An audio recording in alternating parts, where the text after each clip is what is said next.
passa manteiga no pão porque o café sem cafeína já tá na mesa.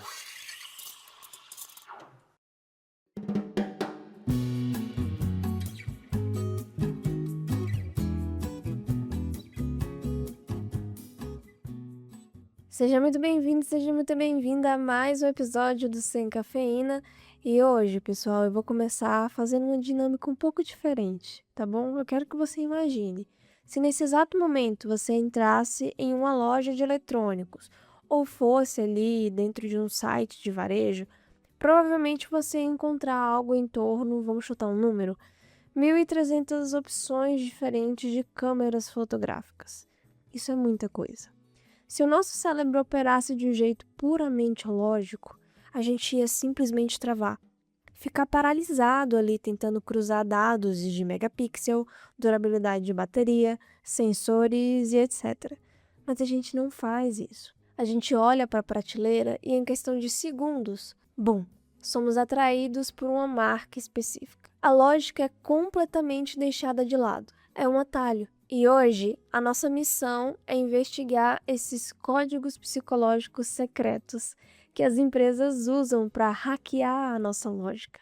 E para isso, eu trouxe alguém que vive isso nos bastidores todos os dias. Para mergulhar de verdade nesse universo, eu trouxe uma pessoa com 10 anos de experiência na área.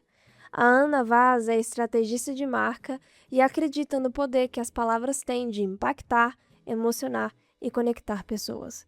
Hoje, ela atua como coordenadora de estratégia no MR Jobim, uma boutique de branding que fica em São Paulo e provavelmente você já deve ter ouvido falar. Ana, seja muito bem-vinda ao Sem Cafeína. Glícia, muito obrigada por essa linda apresentação, obrigada também pelo convite. Estou muito feliz de estar aqui hoje para a gente poder trocar um pouco e falar sobre o que está por trás dessa estratégia de marca, né? Ana, para quem ainda não conhece a sua trajetória e a forma como você olha para o mercado, eu queria que você se apresentasse, né? Então, conta um pouco para os nossos ouvintes quem é a Ana Vaz, o que você faz hoje, qual que é a sua principal maneira, né, de olhar muito para esse mundo da estratégia e da narrativa de marca. Não, perfeito. Meu nome é Ana, sou daqui de Brasília. Nasci em Brasília, moro em Brasília, atualmente trabalho numa empresa de São Paulo, mas fico aqui de home office. Tenho 10 anos de experiência na área, na publicidade, mas antes disso eu também cursei jornalismo, cursei alguns semestres, não cheguei a concluir o curso. Acredito que essa experiência foi muito importante para ter uma base de escrita ali muito sólida. Depois disso, nessa experiência que eu tive na publicidade, já atuei como analista de marketing, já fui redatora em agência. Hoje eu trabalho num estúdio de branding, né, focado ali na estratégia. Mas acredito que todas essas experiências foram muito ricas para poder entender ali todos os lados mesmo, viver a publicidade de todas as formas possíveis e estar ali trabalhando com as marcas também. Eu sempre acreditei muito em trabalhar com propósito, então eu sempre quis me emocionar com o meu trabalho, fazer com que outras pessoas se emocionassem também. E hoje em dia eu consigo muito fazer isso, então inclusive é um dos diferenciais do MR Jobim, que é onde eu trabalho hoje, que é justamente essa sensibilidade. Então, hoje eu estou muito realizada trabalhando lá. Eu entrei lá como redatora, depois me tornei coordenadora de estratégia e fico à frente aí dessa construção das estratégias de muitas marcas de diferentes segmentos. Então, a gente sempre consegue ter experiências muito diferentes, trabalhar, estudar sobre áreas muito diferentes. E isso é algo que, enfim, eu gosto bastante, que me deixa muito realizada. Nossa, que currículo, hein? Meu Deus! Perfeito, maravilhoso. Bom, Ana, antes da gente entrar de fato ali, né, nos temas que a gente vai abordar aqui do podcast, eu quero construir um chão para quem está ouvindo, né? E a gente tem uma crença quase que folclórica, eu diria, de que branding é sobre criar uma estética impecável, né? Um logo, um site bonito, identidade, enfim. Só Sim, que, se fosse só isso, a disputa estaria ganha na mesa de quem é designer, né? E o exato. mercado não funciona assim, porque a gente ver pessoas, cara, tatuando logotipos no próprio corpo, assim, defendendo empresa lá no fórum da internet como se fizesse parte da família. A Sim. verdade é que marca não é logotipo, não é identidade visual e também não é produto.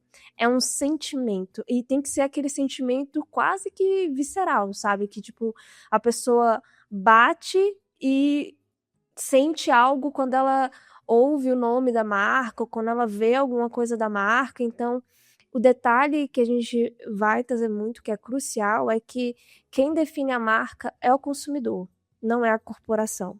Então, ter um logotipo bonito ou um site elegante é o equivalente, eu gosto de falar assim, que um terno de grife que é feito sob medida. Porque quando a gente olha um terno, né, uma roupa social, ele é fundamental para ter uma, abre aspas, boa impressão, assim, de cara. Mas uma marca que tem mesmo essa personalidade, esse poder ali de sentimento verdadeiro. É como se fosse o caráter da pessoa que tá vestindo esse terno, né? Então, se o caráter for ruim, não importa a maneira como aquela pessoa vai estar vestida, esse valor ele vai acabar se perdendo com o tempo, né? E quando a gente cruza isso com a parte da psicologia, eu acho que vai ser inevitável também a gente não falar um pouco de psicologia hoje, é que o cérebro é movido justamente por duas forças, então a busca pelo prazer e a fuga pela dor. Então, vamos lá, lembra do exemplo que eu trouxe lá no início do episódio das câmeras? Então, vamos lá.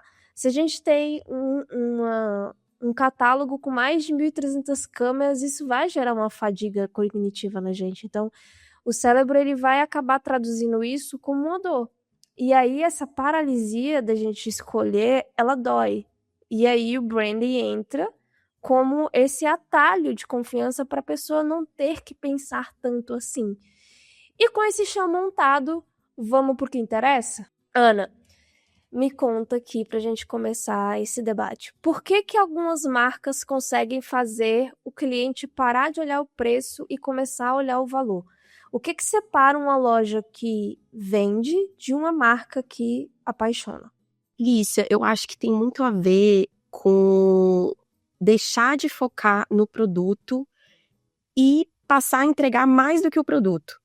Então, é como você falou, se a gente está focando só no produto, é muita concorrência, são muitos produtos similares, né? Então, eu acho que a Uhum. marca que ela vai além de vender, ela realmente entende o que ela entrega além do produto.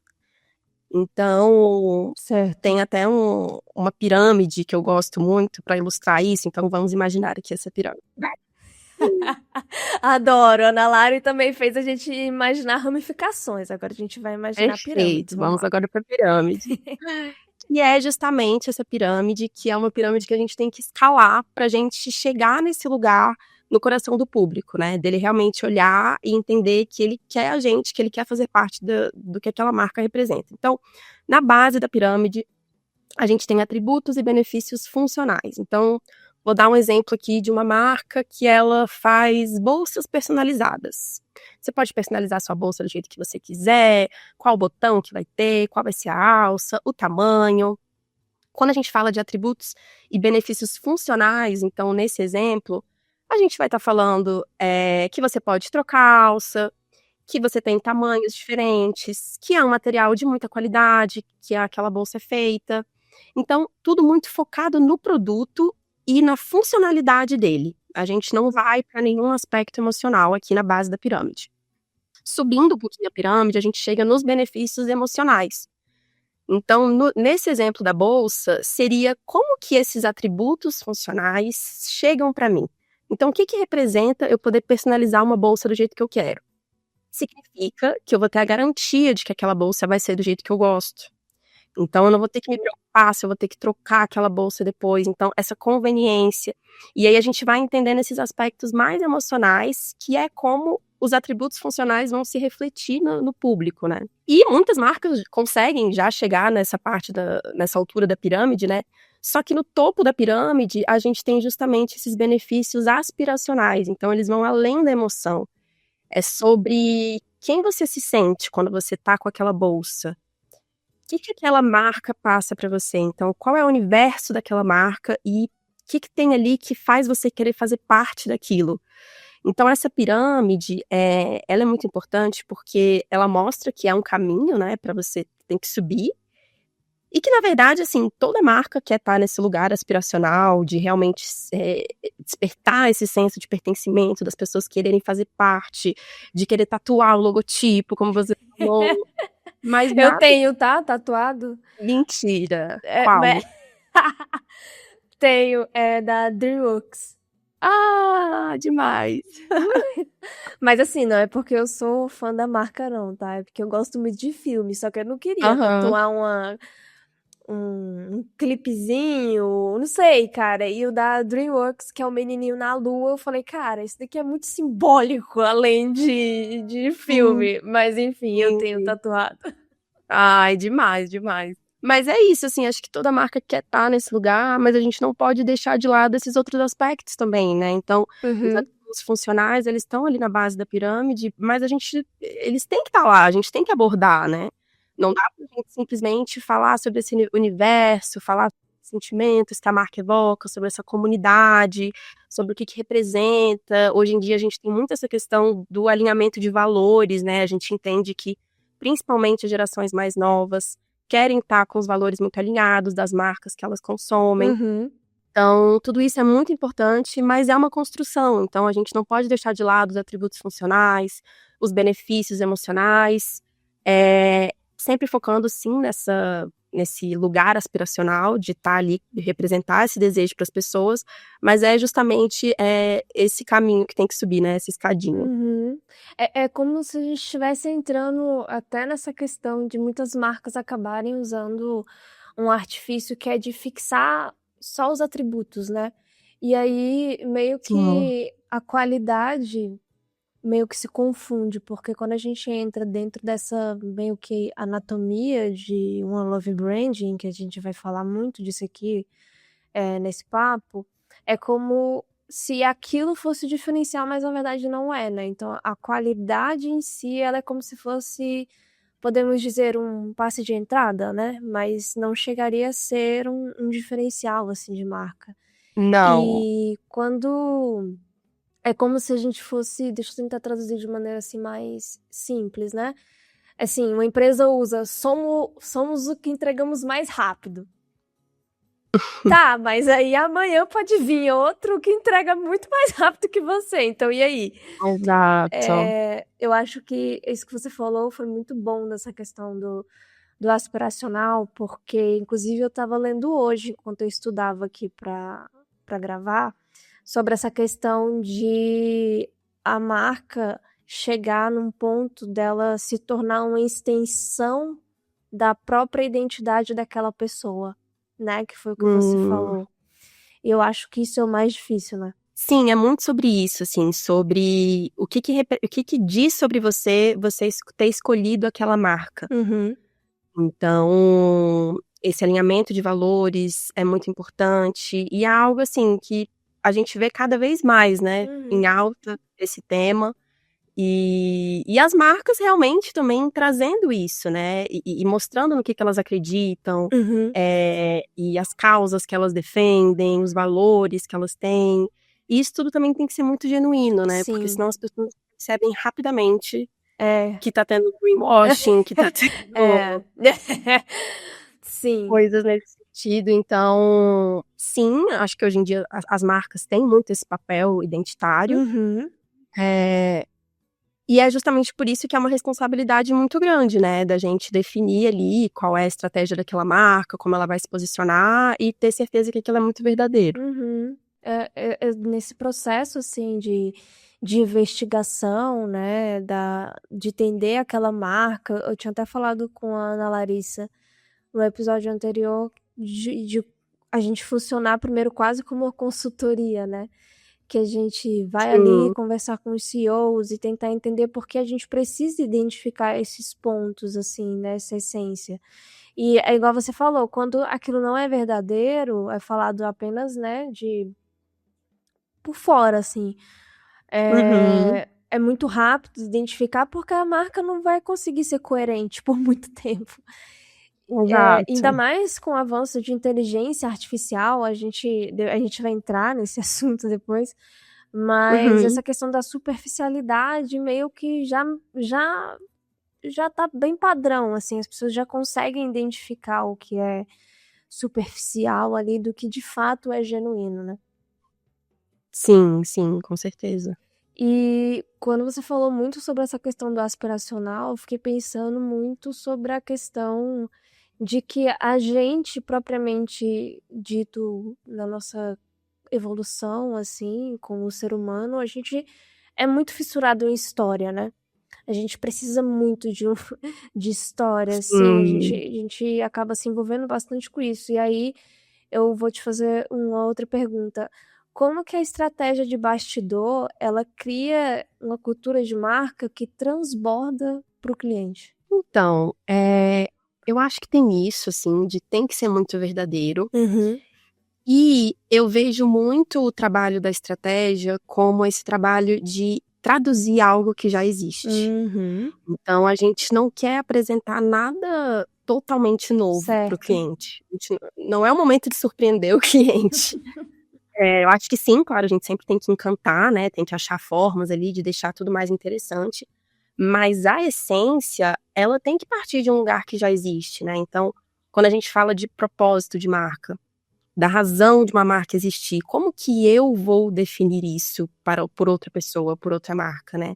Então, hoje no estúdio, assim, a gente considera que a gente tem muito sucesso quando a gente apresenta uma estratégia e o cliente fala: "Nossa, vocês traduziram perfeitamente. Eu já tinha pensado em tudo isso, mas eu não estava conseguindo organizar as ideias". Aham.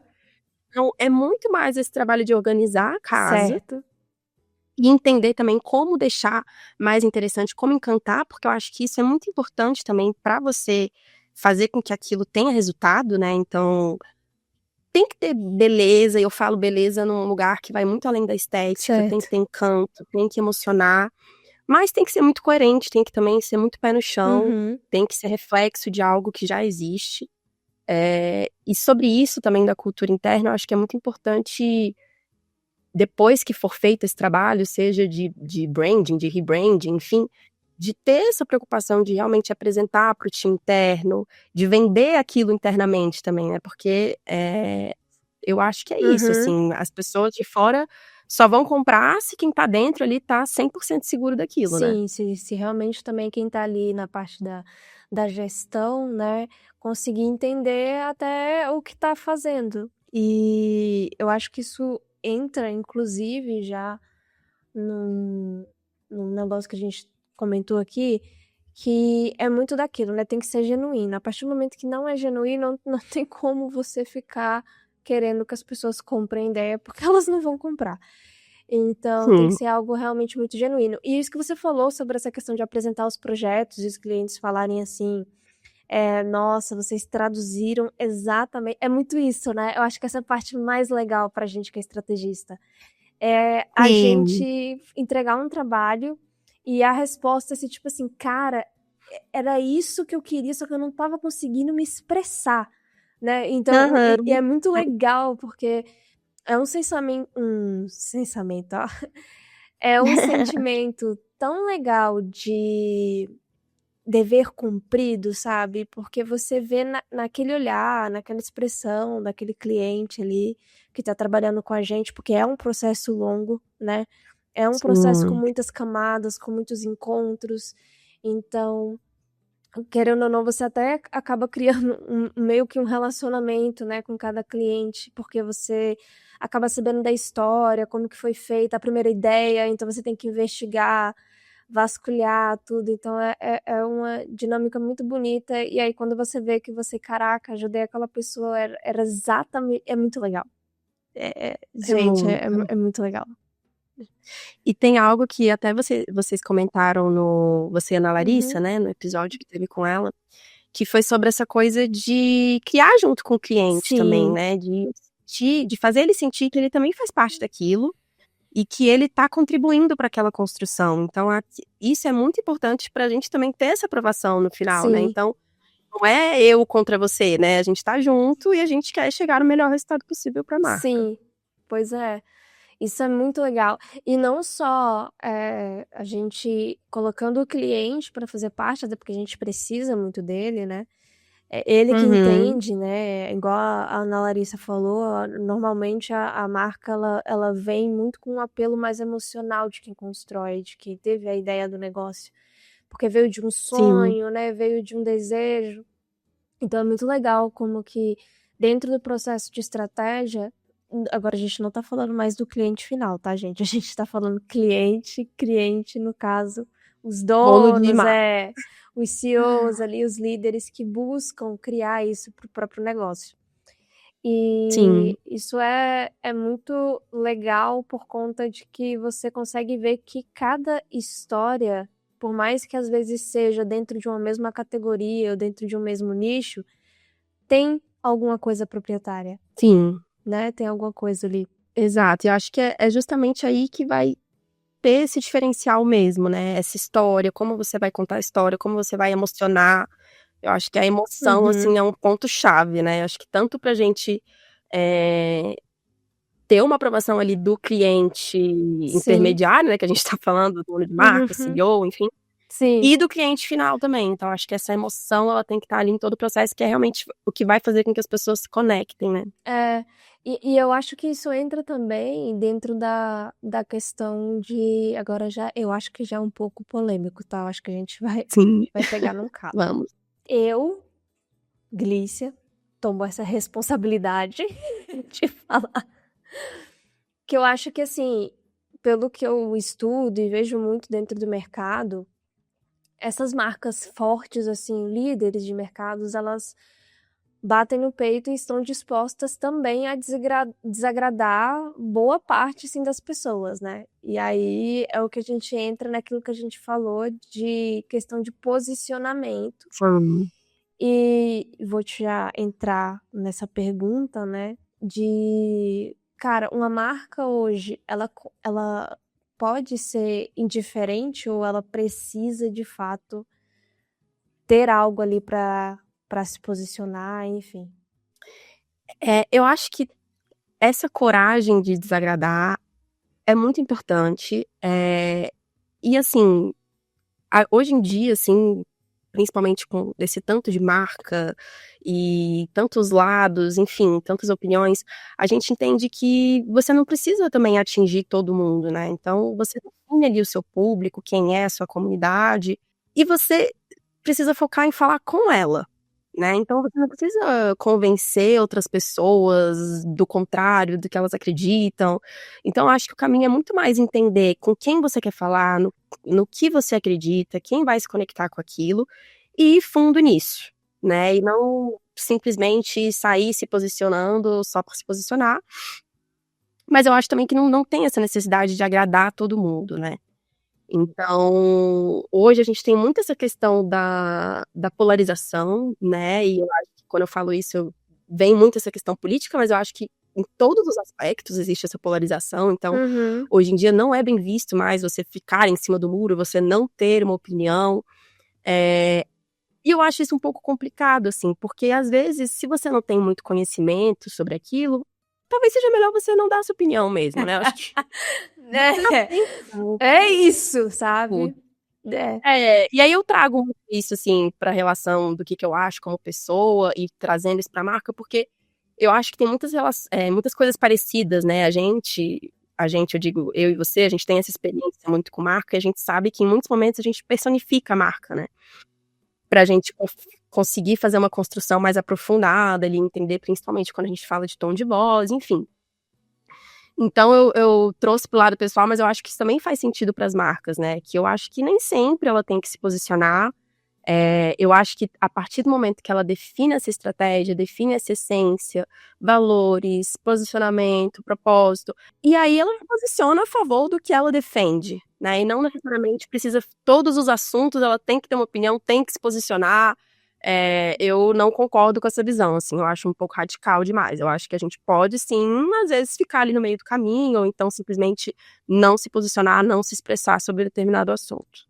Perfeito. Como que a gente faz, né, para construir então essa narrativa que a gente está falando desde o início do episódio, que sobreviva ao longo prazo, sem a gente precisar daqueles famosos hacks. Ou tendência, né? Que a gente tem muito por conta do TikTok. Sim, nossa, muito. Eu acho que assim, quando a gente olha para o longo prazo, é muito importante a gente ter essa base muito sólida. Então, antes até desse trabalho de estratégia, tem um trabalho de imersão e pesquisa que é fundamental. Então, de realmente entender a imersão no universo da marca, do cliente, no segmento, a pesquisa para entender também muito o comportamento do consumidor. Então, realmente ter essa prática da pesquisa para poder criar essa estratégia muito sólida, que ela seja ancorada num lugar que não vai ser passageiro. Num lugar que Certo. realmente vai conseguir permanecer. E aí, quando você chega nesse posicionamento, que é muito sólido, que tem muitos dados, muitas evidências por trás, a tendência ela vem como um plus, né? Então, ela vem Uhum. como algo que pode contribuir, pode tornar ali a comunicação mais divertida, pode ser uma oportunidade, né? Então, algo que acontece, e você consegue aproveitar. Mas a gente também tem que evitar esse pensamento de, nossa, toda tendência eu tenho que participar. Tá todo mundo postando, eu também tenho que postar algo, como assim eu tenho que, né? Sim. E essa agonia, assim, então eu acho que, poxa, gente, tem tanto conteúdo, tanta informação, a gente já tá tão saturado de tudo, né? É. Então, nem toda tendência vai ser para toda marca, mas vão ter Uhum. tendências também que vão dar super certo para determinada marca e vai ser um sucesso, né? Sim. Então, gastar energia com isso, com o que realmente faz sentido. E para entender o que faz sentido ou não, é realmente tendo essa base, tendo essa essência de marca muito consolidada, muito coerente e que todo mundo ali da empresa, da marca, esteja ciente disso. Perfeito.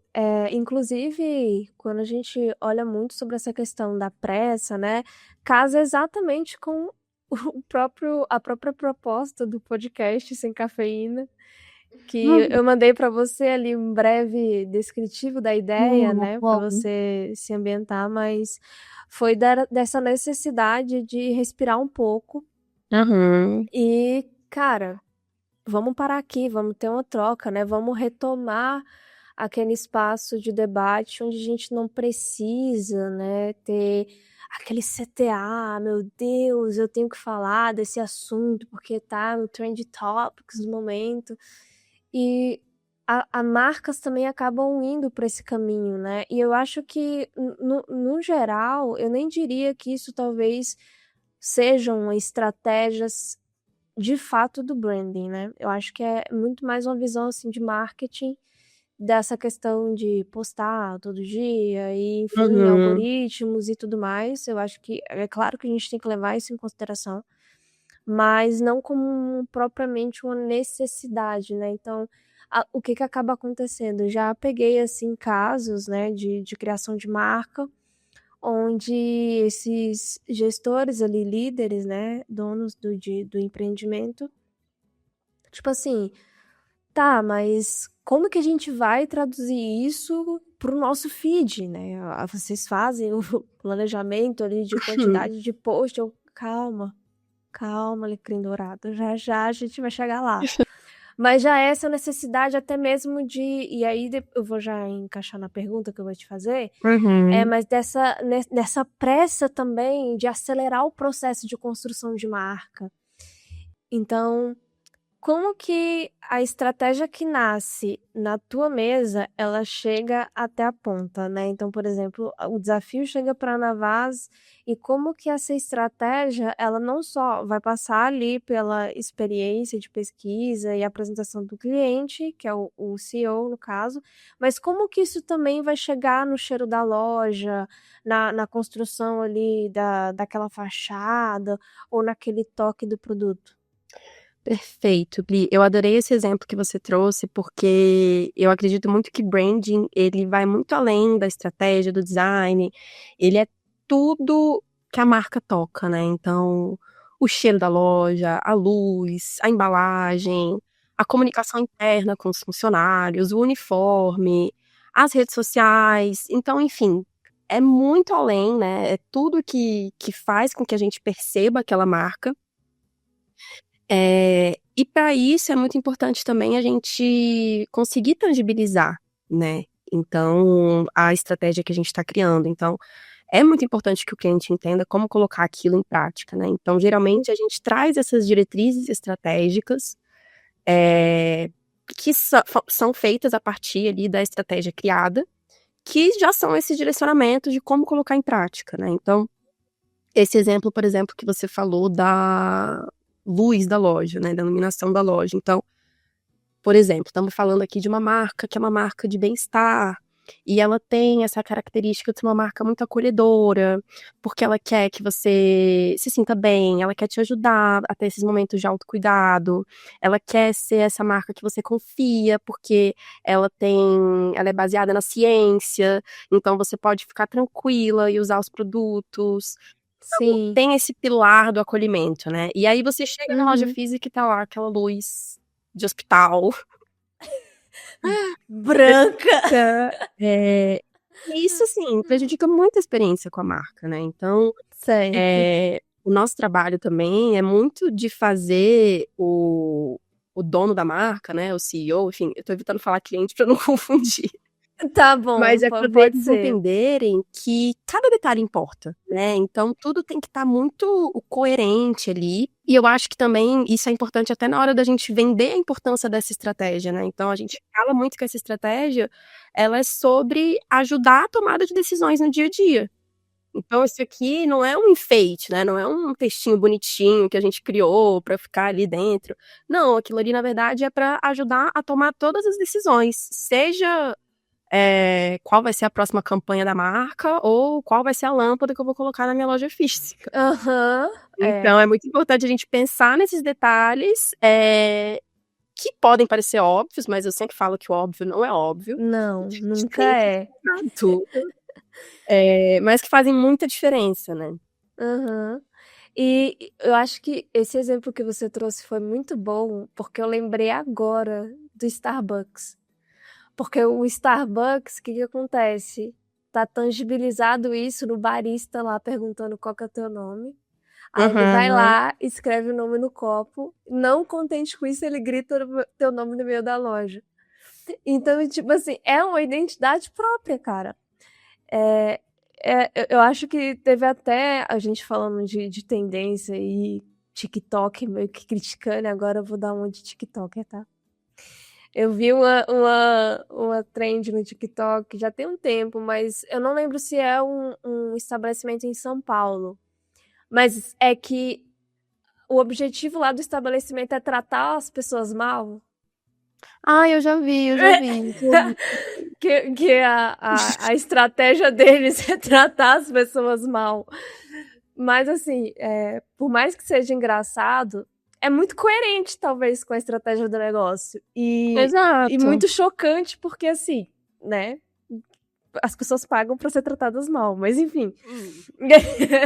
Mas é uma exemplificação dessa percepção, né? E é quase como que se fosse uma engenharia invisível ali, né? Que, poxa, eu acho que entra até no que eu vou te perguntar agora, que é aquele negócio que o cliente, de fato, o consumidor final que está ali consumindo aquela marca, nesse caso, que a pessoa vai lá e paga para poder, né, ser tratada mal. Ela gostou da experiência, mas ela não sabe explicar por que ela gostou, né? E eu Uhum. acho que isso é algo que é planejado pelo estrategista, né? É intencional. Então, vou te perguntar, como que, né, o estrategista chega muito nessa questão de fazer com que o cliente final fale assim, cara, eu não sei o que essa marca tem, mas eu amo. Olha, eu acho que assim como a pergunta é subjetiva, a resposta também é. Então, no sentido de que é muito sobre como que aquela marca fez você se sentir. Uhum. Então, é muito sobre essa conexão emocional. Então, isso do comportamento humano é algo assim que eu tenho um hábito de pesquisa assim quase que diário, e o comportamento humano é algo que eu tô sempre pesquisando. Porque é isso, a gente precisa entender de que forma a gente vai conseguir se conectar com essa pessoa, de que forma ela vai ver que tem algo de diferente ali, né? Uhum. E aí eu vou trazer um exemplo, assim, para tangibilizar um pouco. Uhum. Hoje em dia a gente fala muito sobre comunidade de marca, sobre pertencimento, senso de pertencimento, e que a gente sabe, né, que nós, enfim, seres humanos, somos Uhum. sociáveis, a gente tem essa necessidade de pertencer, da comunidade e tudo. Só que, assim, dificilmente alguém vira e fala, nossa, eu quero muito pertencer. É verdade. Acho que nunca disse ninguém nunca. É, então, assim, na verdade, isso é uma tradução já, né, do que a gente Uhum. percebe. Então, esse desejo de pertencer pode ser em relação a essa conectividade que a gente tem muito grande no digital, mas que quando a gente vê, não são conexões necessariamente genuínas. Então a gente sente falta dessa conexão do mundo real que a gente tinha antes da internet. A própria pandemia, que já passou, tem alguns anos, mas a gente ainda sente ali algumas consequências, né? Então, essa questão do isolamento social, enfim, tem muitos aspectos que a gente vai traduzindo e vai entendendo que sim, as pessoas têm um desejo de pertencer, têm uma necessidade de pertencer. Mas não, isso não vai ser super óbvio, né? Então, é isso, assim, ninguém vai chegar, no caso dessa cafeteria, dificilmente alguém vai falar, nossa, eu quero ser tratado mal. Então, a gente tem que entender o que tá por trás disso, né? Quais são os comportamentos, É. culturais em que lugar essa cafeteria está inserida, o que Sim. as pessoas pensam, o que essas pessoas fazem, tem a ver com o bairro, tem a ver com a cidade ou não? Não é sobre isso? Tem a ver com idade? Não. Então, enfim, entender isso para poder ir traduzindo essas preferências, esses sentimentos, essas sensações, no que realmente a gente quer oferecer e consegue oferecer ali para o público. É quase como se fosse um trabalho antropológico, né? Muito, muito. Depois que eu Demais. estudei antropologia, eu fiquei, cara, meu Deus, será que eu sou antropóloga? Porque Eu você. acho que É, sim, né? Rita. Acho que Pelo que eu sim. lembro, você sempre traz, assim, essas discussões super valiosas. E eu acho que é isso, sabe? Eu acho que É, é questionar e discutir, entender e tentar entender que é isso, né, que essa marca é, tem de diferente, por que ela mexe comigo desse jeito. Eu acho que tem muito a sim, ver também com a gente, né, de como aquilo tá refletindo na gente. exatamente. É porque quando a gente olha muito para fala de olhar antropológico, é quando a gente sai, né? É como se a gente fosse virasse um fantasma e a gente começa a observar aquelas pessoas ou aquele grupo, né? E aí, para você entender por que eles fazem aquilo, a gente precisa entender o contexto, a gente precisa entender a região, é, quais são os atributos ali sociais, assim, invisíveis que aquela comunidade criou. Então, eu acho que Uhum. quando a gente analisa muito isso, a gente é meio que como se a gente transitasse muito entre esse olhar ali antropológico. E é por isso que eu gosto muito de trazer, porque eu acho que fica mais fácil da gente exemplificar. E pegando isso que você falou, por que que tantas marcas acabam dando um show no Instagram, né? Focam muito em criar um Instagram aesthetic, mas entregam uma experiência ali medíocre no presencial ou até mesmo no unboxing. Então, eu te pergunto, né? Como que a gente acaba evitando essa quebra de expectativa? A gente já falou isso ao longo do episódio, mas eu acho que seria interessante a gente ter uma pergunta específica para falar só disso. Perfeito.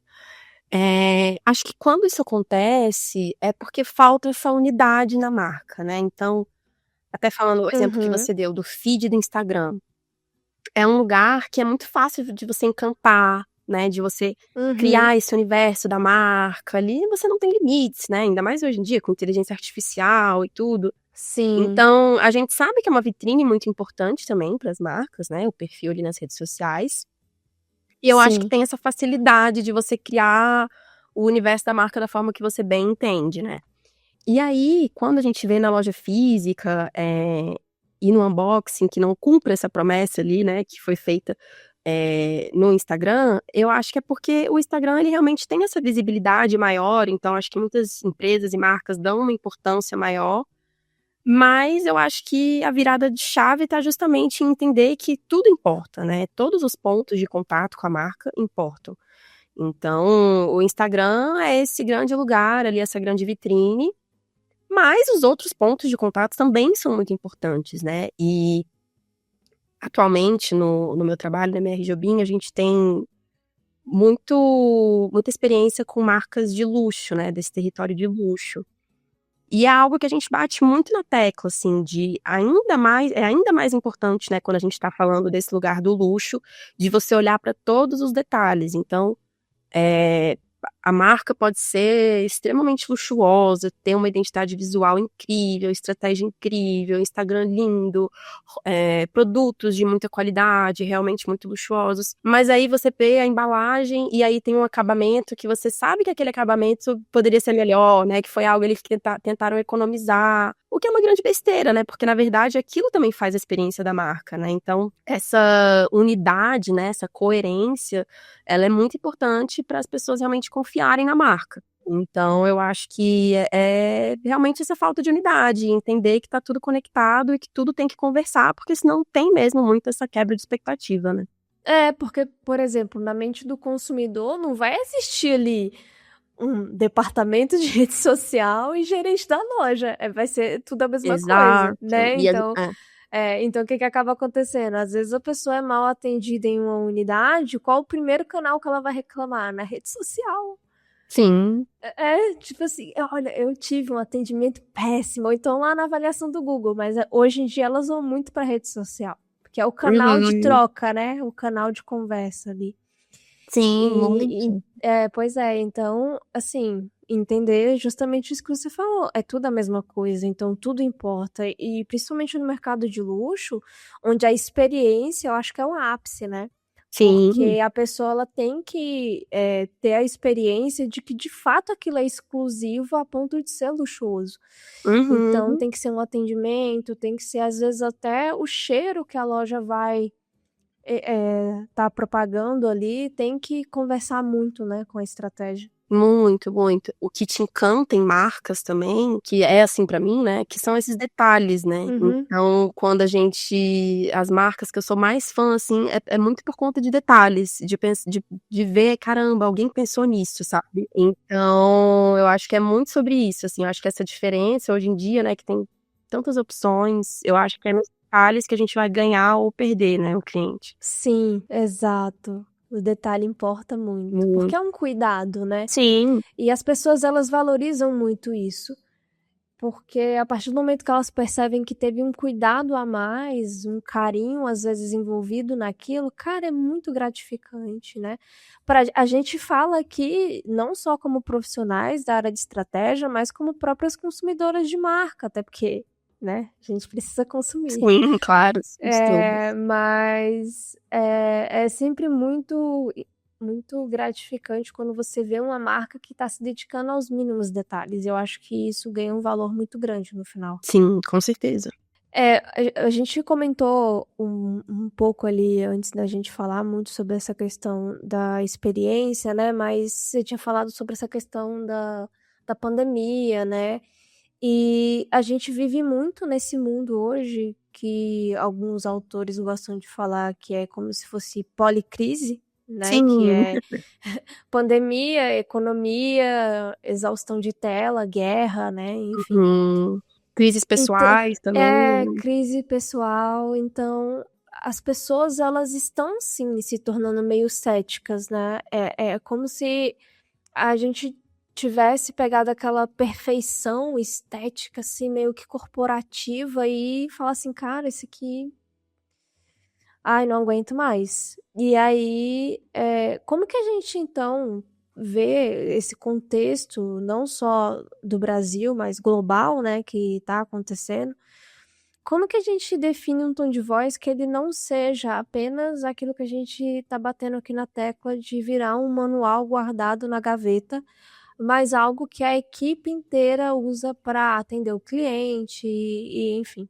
Olha, eu acho que na hora de definir esse tom de voz, então acho que o primeiro ponto é personificar a marca, né? A gente entender se a marca fazer esse exercício, né? Se a marca fosse uma pessoa, como que ela seria? Quais são as características dela?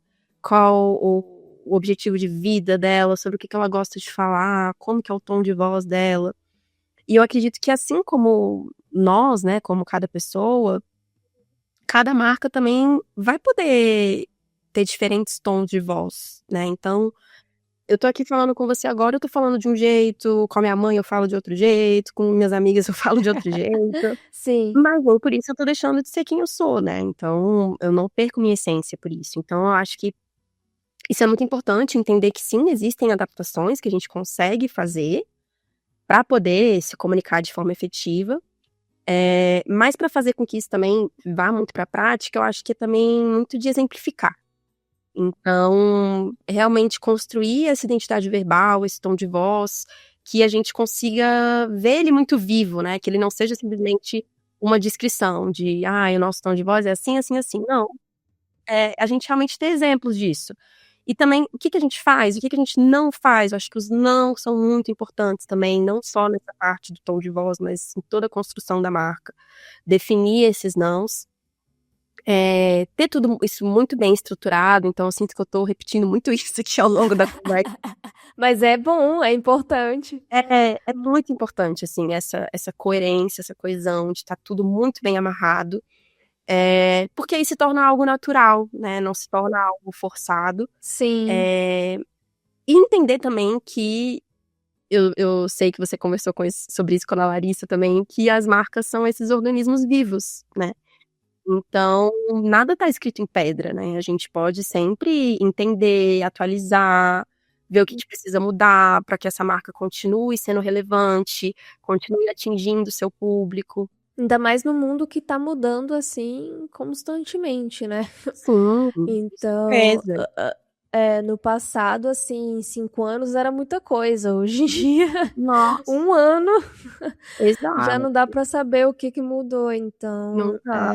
Mas, é, assim, ainda assim é muito importante manter essa essência, né? Então, é um equilíbrio ali, é um jogo delicado que tem que fazer para você conseguir se atualizar sem perder a sua essência, sem perder essa raiz que vai fazer com que você se mantenha fiel ao que você acredita. é quase como se fosse um autoconhecimento, né? As Sim, marcas que têm um autoconhecimento.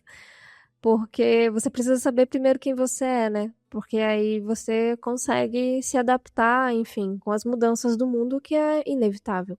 é isso. Então, pois é, né? Porque assim, cara, é estranho pensar que a gente viveu uma pandemia. Muito, muito. Coisa que, né, a gente via só em livro de história, assim. E a gente passar por isso, a gente viu na prática como que o mercado teve que se adaptar. Uhum.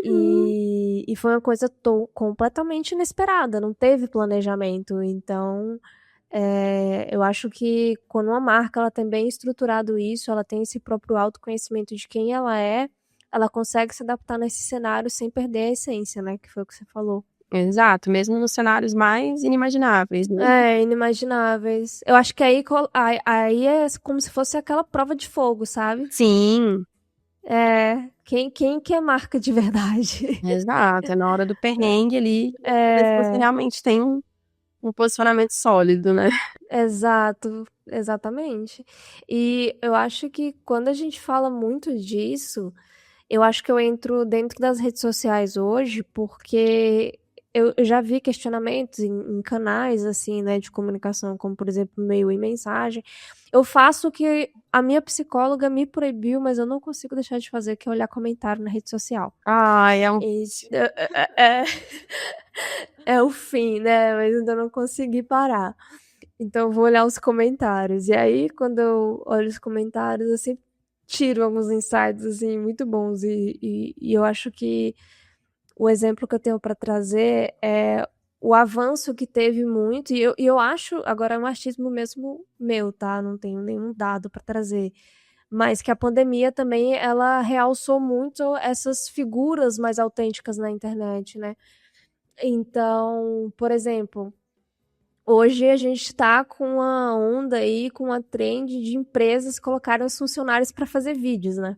sim, inclusive acompanha a Então, expressão. né? Enfim. Mas assim, Por que isso acabou viralizando? E eu vejo muito que isso é uma identificação muito pessoal, porque não é um CEO que está falando, né? Não é uma marca ali que está falando, são pessoas, funcionários, então a identificação do cotidiano acaba sendo pela figura que está ali presente, né? Então é o próprio funcionário segurando o celular, às vezes, ali, falando direto para a câmera, e é o feio que vende. Então a gente teve um boom também no Instagram, se eu não me engano, e eu acho que é em comparação com o TikTok, né? Porque no Instagram a gente tinha os vídeos super produzidos, né? Que no começo era algo que, enfim, o algoritmo gostava muito, então isso. E aí chegou o TikTok com um negócio mais cru, né? As pessoas indo lá falando mesmo, sem, enfim, pós-produção nem nada. E hoje acho que a gente tá num equilíbrio dos dois, né? Uma marca tendo que mostrar o lado humano dela, né? E nesse lado humano ele tem que ser identificado ali com o próprio consumidor e o público, mas ao mesmo tempo ela não pode deixar de lado de, obviamente, trazer materiais bem produzidos e, enfim, foi só um parêntese assim, de um pensamento que me deu aqui na hora e eu quis fazer, tá? Não, mas isso que você falou é muito interessante. Eu acho que tem a ver também com o que você comentou antes da desconfiança, né? A gente vive muito essa era da desconfiança, então a gente não confia mais tanto nessas instituições Sim. tradicionais, e a inteligência artificial também fez a gente ficar É com muitas verdade. dúvidas do que é real, do que não é.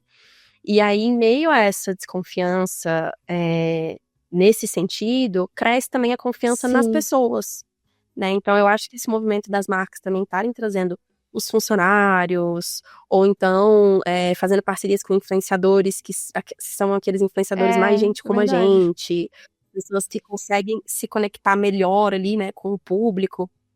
Isso tudo é muito valioso, né? E eu acho que, assim, com a inteligência artificial também, a gente acaba valorizando mais o imperfeito, porque é o que torna a gente humano, né? Uhum. Então eu acho que essa estética feia que você falou, eu acho que também é Não é que é sobre isso, feia, assim, né? de... Tá, é mais humano. É, É, não é perfeito, não é perfeito, não é aquela coisa isso, polida. E eu acho que, na verdade, também nem faz sentido manter essa coisa super polida hoje em dia. Eu acho que as pessoas querem se conectar de verdade, e elas se conectam quando elas veem que tem verdade, e mostrar a imperfeição, muitas vezes é o caminho, né? Então, isso que você falou de, claro, é importante também manter a qualidade, né? Mostrar que você realmente faz algo bom. Mas também eu acho que se permitir ser vulnerável em momentos ali que vão demonstrar o seu lado humano e que vão permitir que essas conexões genuínas sejam feitas. você tirou a palavra da minha boca agora. Vulnerabilidade. Eu ia falar justamente isso, que a vulnerabilidade, ela meio que sinaliza a autenticidade, Total. né? Porque cada pessoa vai ter um jeito de ser vulnerável, né?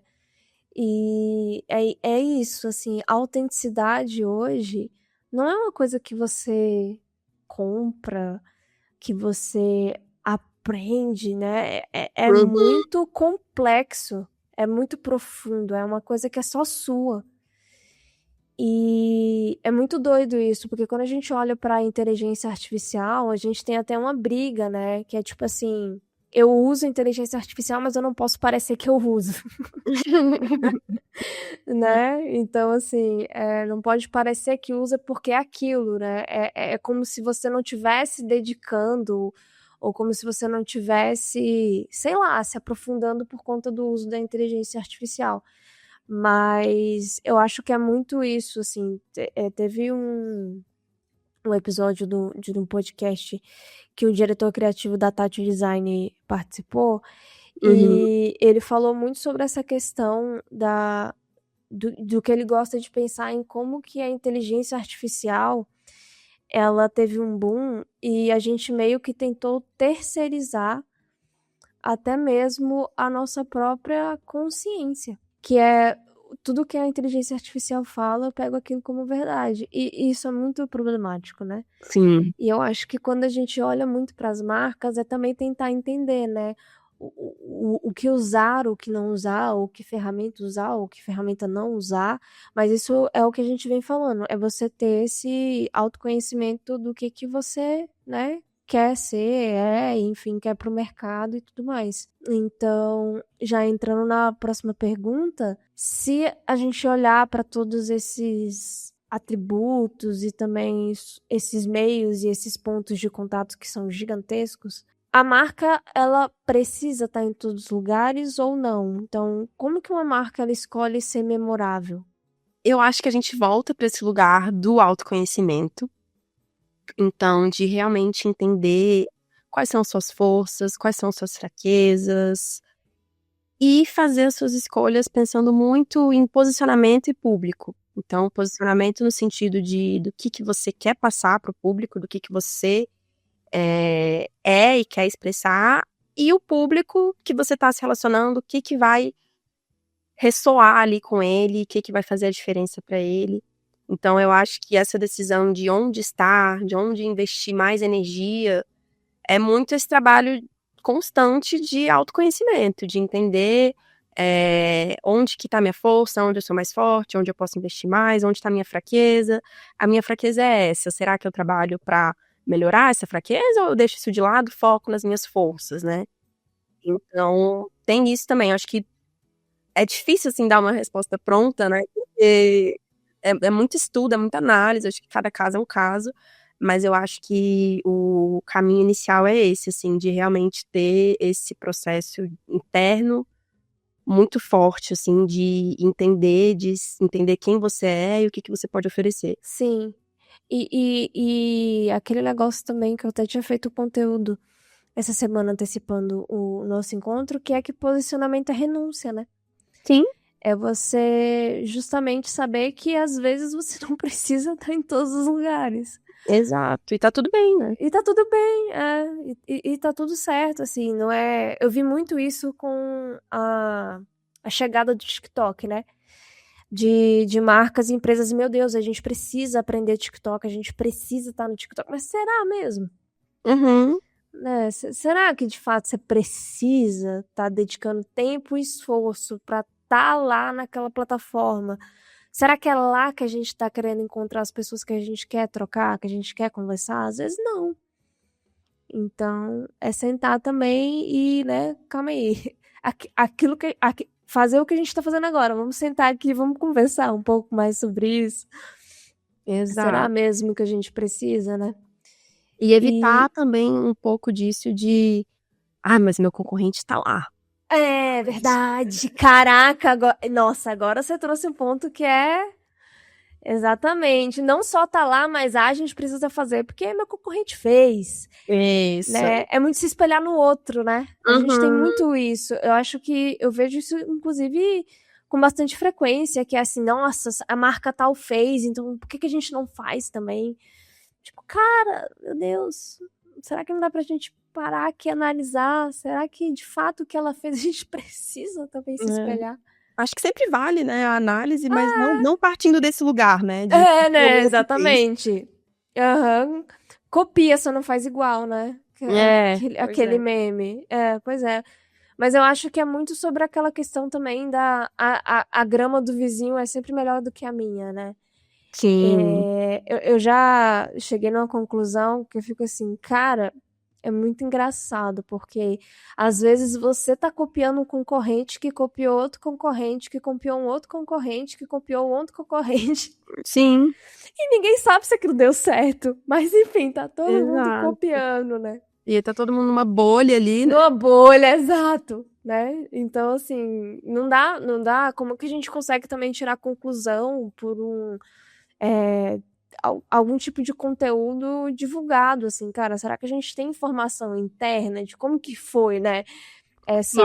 Esse movimento, deu certo, deu errado? Eu acho que um exemplo que eu consigo trazer recente, assim, que deu um bafafá no LinkedIn, misericórdia, foi o caso da Jaguar.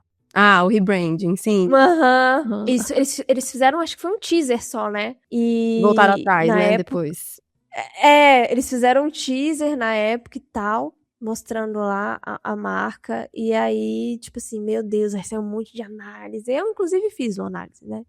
Vou me colocar aqui nesse lugar. Uhum. Mas o ponto que eu trouxe lá foi tipo assim, cara, gente, pelo amor de Deus, gente, calma, não dá pra saber, olha o que aconteceu, voltar atrás, né? Que foi até um exemplo que a própria Ana Larissa falou no episódio passado da HBO, que é de, Sim. né, Inclusive, eu tava ouvindo o episódio e aí vocês estavam citando outros exemplos e eu, fala da HBO. K. Aí vocês falaram do Pois HBO. é, da HBO que voltou atrás. Então a gente tem alguns exemplos assim no mercado de marcas que tentaram fazer alguma coisa assim, compraram muito aquela ideia, mas o público não comprou, né? Exato. E eu acho que aí entra também o ponto que a gente tá falando, que o cliente, ele precisa ser o herói dessa história. Sim. Entendeu? Né? É como se a marca, eu tinha até anotado aqui uma analogia muito nerd, se você me permite fazer. Por favor. Tem a ver com Star Wars? Tem! Eu sei qual é. Eu não acredito! Eu não acredito! Eu sei. Story Brand, né? Story Brand, né? Ai, não sei. Falei. Tá. Ah, não acredito, gente. Eu fiquei, gente, será que eu falo? Tô me sentindo assim, Fala. será? Meio, né? Mas, enfim. Que o cliente, ele é o Luke Skywalker. Ah, sim, perfeito, é isso. É esse mesmo, né? É isso, Yoda e Luke É, Skywalker. exato. Pois é. Olha só, você já conhece, então. Pra quem não conhece, tá? Vou falar aqui agora. O cliente é o Luke Skywalker e ele enfrenta ali o Império, né? E aí a marca, ela é quem? É o Yoda, é o Mestre Yoda. Então, você não vai pegar lá o sabre de luz e, enfim, roubar a cena, né, do coitado do Luke Skywalker. A gente sabe que o Yoda conseguiria fazer isso e muito mais, mas ele não faz. Então você entrega o quê? A sabedoria. E aí, as ferramentas e também um plano ali, claro, pro herói conseguir vencer. Uhum.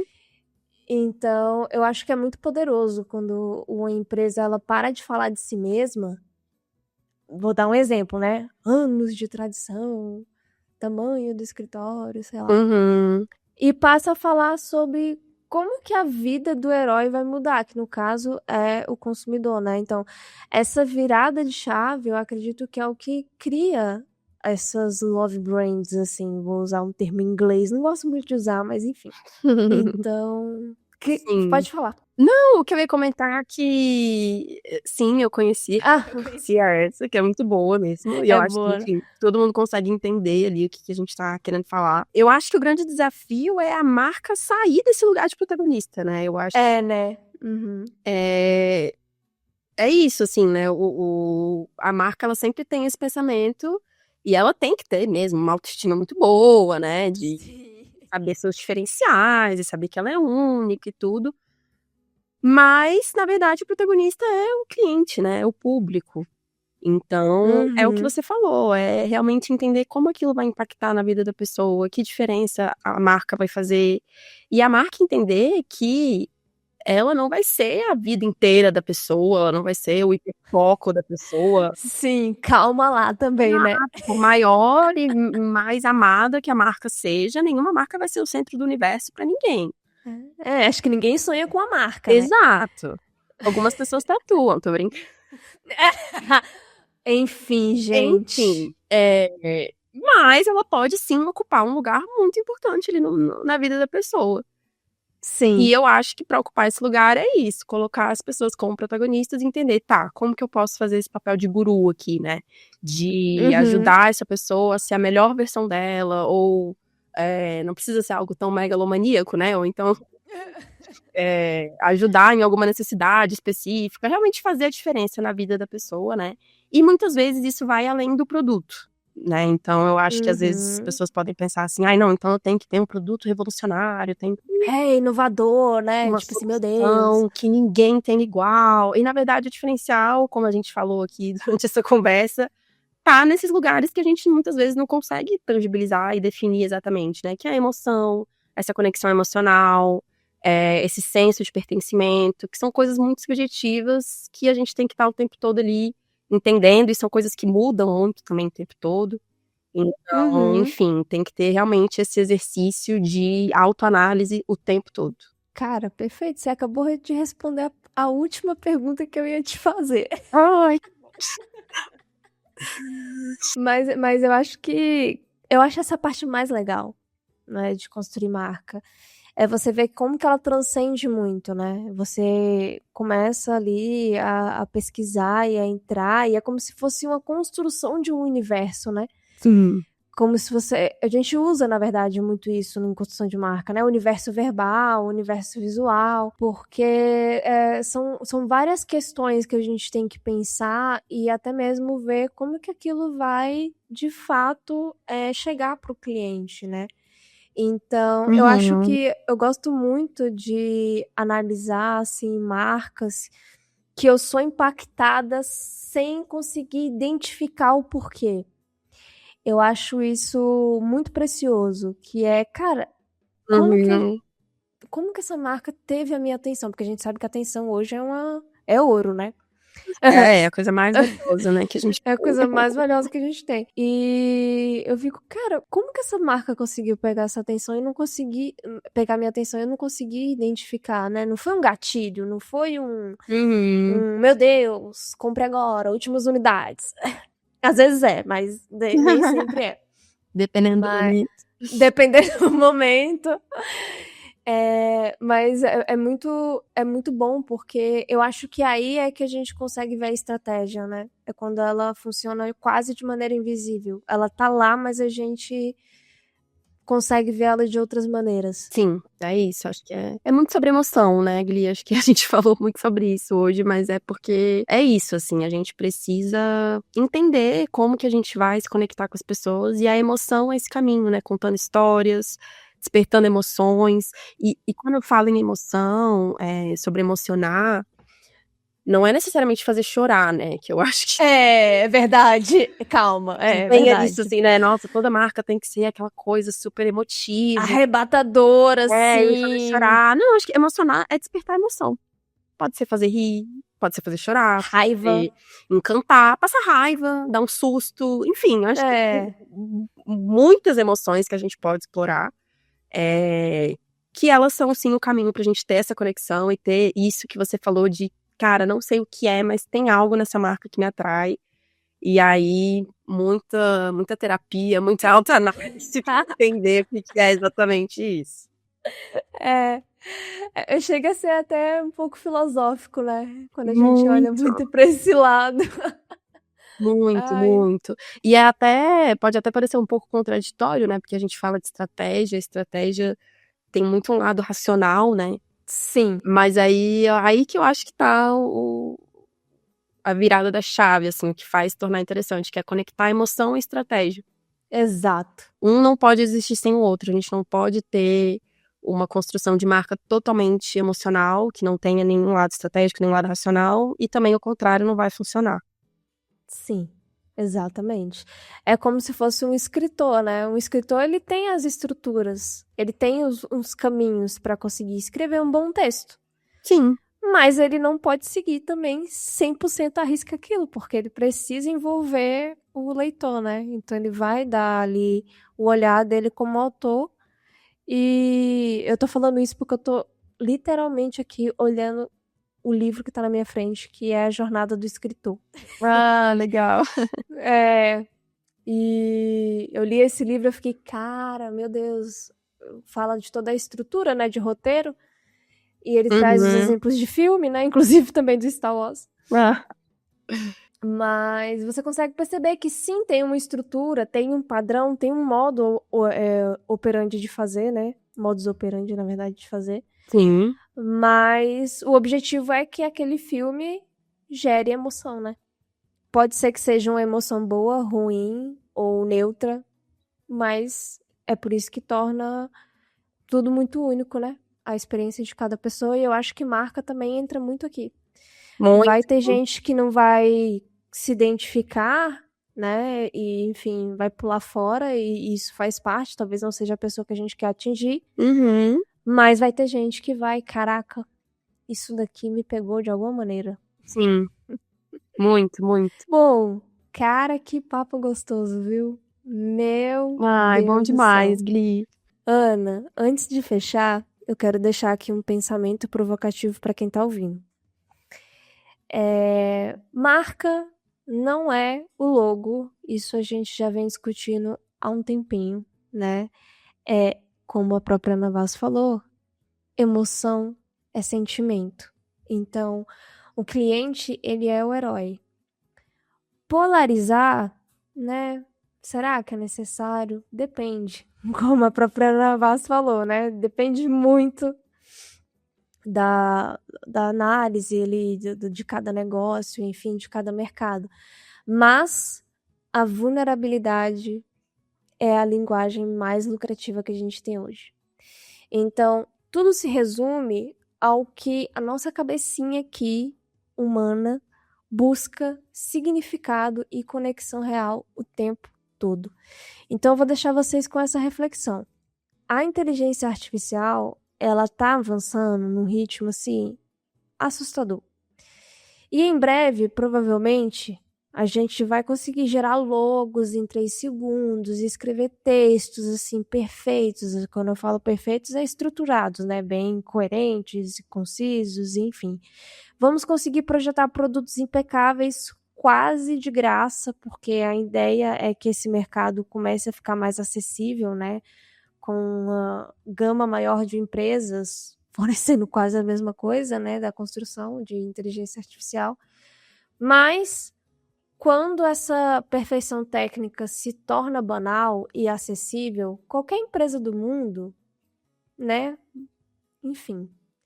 Será que as nossas falhas humanas, a nossa vulnerabilidade e esse sentimento visceral não serão os únicos diferenciais verdadeiros que vão restar para uma marca sobreviver? Pesado, né? Fica aí a reflexão. Ana, muito obrigada por essa companhia. Foi muito gostoso ter aqui essa conversa com você. Foi um prazer absurdo falar isso contigo. Assim, eu te admiro demais. Oh, Então, obrigada. acompanho tudo que você faz, tá? Eu tô no LinkedIn, eu tô no Instagram, eu tô sempre ali vendo. Então, acho muito incrível o seu olhar, assim, na época que a gente conversava muito sobre marca. Então, foi um prazer. Quando eu estava Uhum. escrevendo esse conteúdo, eu falei, eu já sei quem vai falar disso. Ah, maravilhosa. Muito obrigada, Glícia. Assim, fiquei muito feliz com o convite. Também super acompanho tudo que você faz, todas as suas reflexões. Super ativa ali no LinkedIn. Acho que teve uma época que você foi mais, mas enfim. Fui. Então, assim, Agora eu tô escolhendo as minhas batalhas. nem sempre a gente precisa escolher um lado. Mas é isso, fiquei muito feliz com o convite.